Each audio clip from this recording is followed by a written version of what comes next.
You know that awkward moment when someone speaks to you in English, and you understand them, but you freeze.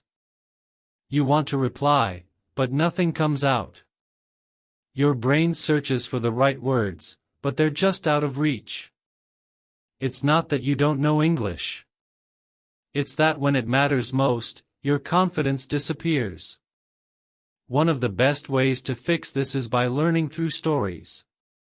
Stories are full of real situations, unexpected turns, and emotional pressure, just like real conversations. They prepare your brain to respond when it counts. So if you want to train your English for the real world, subscribe now. And like this video if you've ever had a moment where you thought, I know what to say, but I just can't say it. Let's jump into today's story. It was my second month working at a 5-star hotel in Dubai.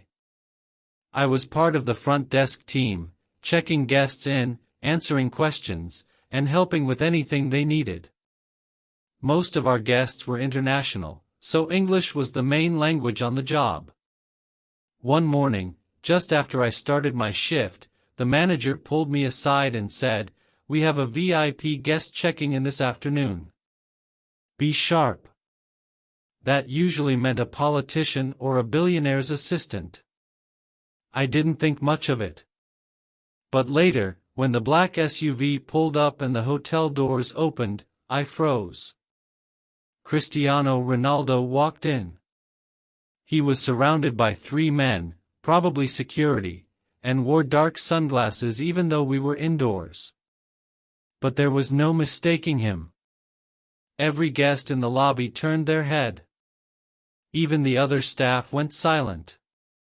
My manager looked at me and gave a small nod. It was my turn.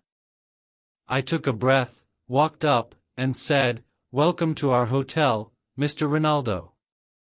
May I check you in?" He nodded. "Sure." I focused on my breathing and tried to sound professional. "We've prepared your suite on the top floor, as requested. Would you like a welcome drink while we finish the paperwork?" He said, "Yes, sparkling water is fine." So far, so good. Then he asked, "By the way, do you have a gym with private access?" I wasn't sure how to explain everything clearly. My heart was racing. I said, "Yes, we have a private training area in the spa zone. Only for VIP guests." He nodded again. Perfect. That 3-minute interaction felt like an hour. But I stayed calm. I used simple, clear English. I didn't try to impress him, I just wanted to communicate well. After he left for his suite, my manager came over and said, "Nice job. You didn't panic." That felt better than any compliment. Later that day, I saw Ronaldo again, briefly, in the hallway. He gave a quick wave and said, "Thanks again." I smiled and said, "My pleasure." It was a small thing, but it made me feel proud. Here's the lesson. First, real-life English doesn't have to be complicated. You just need to be clear and calm. Second, being ready means practicing situations before they happen.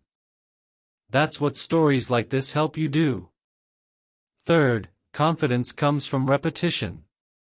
The more you practice real moments, the more natural your English becomes. Here's your task.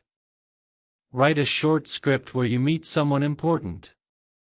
Maybe at a hotel, a concert, or an event. Practice saying your lines out loud, slowly and clearly. Then record yourself and listen back. What can you improve? Which parts felt natural? Let's wrap up. Today's story showed how even a short conversation with a famous person can be a powerful moment of growth. You learned how to stay calm under pressure, how to use simple language to sound confident, and how stories help you prepare for real English conversations. If you want more practice like this, subscribe. We're here every day with new stories to help you speak better English. And tell us in the comments, have you ever met someone famous? What would you say if you had the chance?